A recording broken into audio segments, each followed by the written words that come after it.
If you have diabetes and want to reduce your medications, watch this video until the end, because I'm going to show you how to control diabetes through nutrition. I'm Dr. Evan Hartley. Let's get started. Diabetes isn't just a condition that affects your blood sugar, it's also a serious threat to your heart. The risk of heart attack in diabetics is much higher compared to healthy individuals. That's exactly why we want to treat diabetes not just with medication, but also with lifestyle changes. When you change your eating habits, your medication doses start to decrease gradually. Especially in type 2 diabetes patients, we can reach a level where insulin is no longer needed through lifestyle modifications. This is truly possible, and that's why nutrition is one of the cornerstones of diabetes treatment. Now I'm going to explain what you need to pay attention to in diabetes point by point. Each point can change your life. Can diabetics consume carbohydrates? First rule, choose the right carbohydrate. As a diabetic, it's very important to know what is a complex carbohydrate, what is a simple carbohydrate, and what is a direct sugar source. Let me explain this now. Refined white rice, white bread, foods stripped of their bran are high glycemic index foods. This means they rapidly raise your blood sugar. Sugary drinks, pasta, desserts, whether with milk or without milk, all fall into the same category. These are truly problematic foods for diabetics.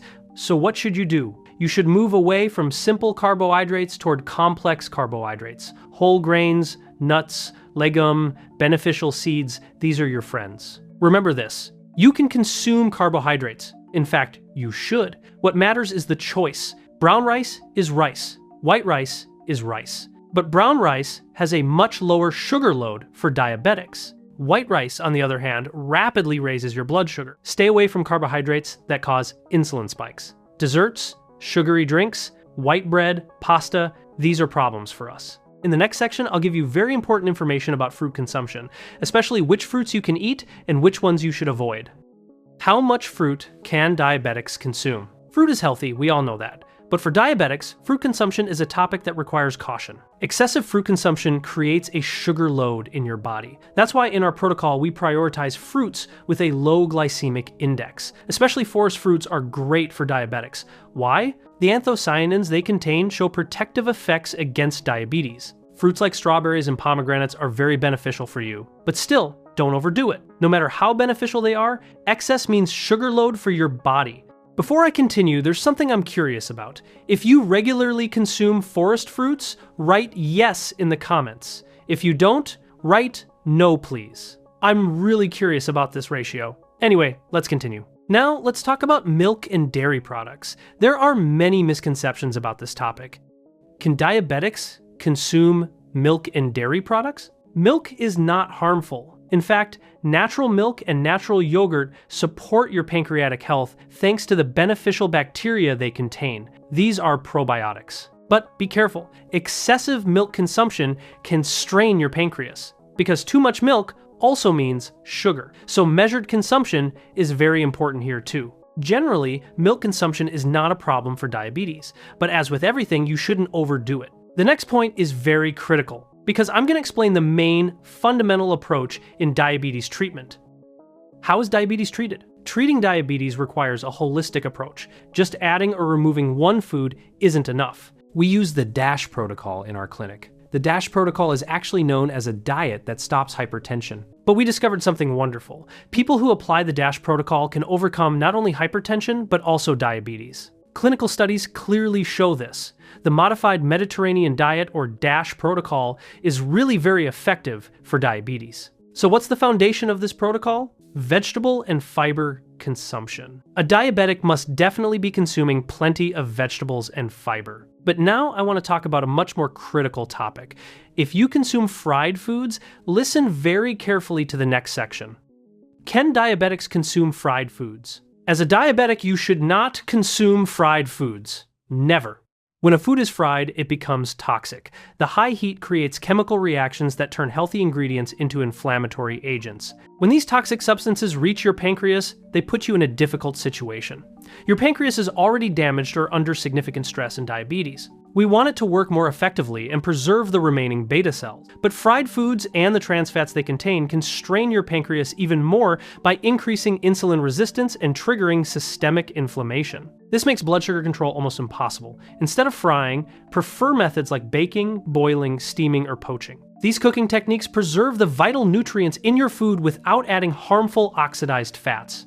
Believe me, once you get used to the natural flavors, you will find it's both tastier and much healthier for your heart and blood sugar levels. Now that we've discussed how to prepare your food, we need to discuss what to put on your plate. I'll talk about protein sources. This topic is just as important as the others because choosing the wrong protein can undermine your treatment. Which protein sources should diabetics consume? Protein selection is very critical in diabetes. If you consume processed meat, your diabetes will get worse. Processed meat products are toxic for your pancreas and stomach. Salami, sausage, hot dogs, definitely stay away from these. Especially heat-treated meat products are dangerous for us. So what should you consume? Low-fat, beneficial protein sources? Fish is in first place. Fish is the most ideal protein source for diabetics. White meat comes in second place. Red meat is in third place. Red meat is last because excessive consumption increases the risk of cardiovascular disease. We want you to be consuming fish. Eat fish at least 2 to 3 times a week. We've covered protein sources. Now in the next section, I'll talk about fat consumption. This topic gets very confused, but I'll explain it to you clearly. How much fat can diabetics consume? Both type and amount are important in fat consumption. Olive oil is the most ideal fat for diabetics. Butter has no direct harm in diabetes, but with excessive consumption, the risk of cardiovascular disease can increase. Avocado oil is also a very healthy option. But again, with excessive consumption, it can increase cardiovascular disease risk like butter and coconut oil. Remember this, no matter how healthy it is, excessive fat consumption increases cardiovascular disease risk, whether it's olive oil or butter. Measure is very important when it comes to fat. Finally, I'll talk about fiber consumption. This is perhaps one of the most important points. How much fiber should diabetics consume? Vegetable and fiber consumption is indispensable for diabetes. You should eat according to the Mediterranean diet. The foundation of the DASH protocol is vegetable and fiber consumption. A diabetic must definitely be consuming plenty of vegetables and fiber. Vegetables balance your blood sugar. Fiber prevents sudden sugar rises by slowing digestion. Every meal of yours must include vegetables. These are the basic rules I've explained to you. Every supplement, every diet suggestion beyond these is just detail. You can manage your diabetes very well just by paying attention to what I've said. Pay attention to your calorie intake. In type 2 diabetes, you can seriously beat diabetes by losing weight gradually. We're getting wonderful results every week in our clinic. We're stopping medication for many patients. We're reaching a level where we can discontinue insulin in patients using insulin. We're doing this through lifestyle changes. You can do it too. But a very important warning. Don't stop your medications. Never try to stop your medications without asking your doctor. Don't be hostile toward your medications. You just changed. We'll eliminate the medications one by one. If you have any questions for me, please don't hesitate to mention them in the comments. I try to answer all comments whenever I have time. I'm Dr. Evan Hartley. On the HealthHub channel, I strive to bring you important information for a healthy life. Don't forget to like, subscribe, and comment for more content. Stay healthy.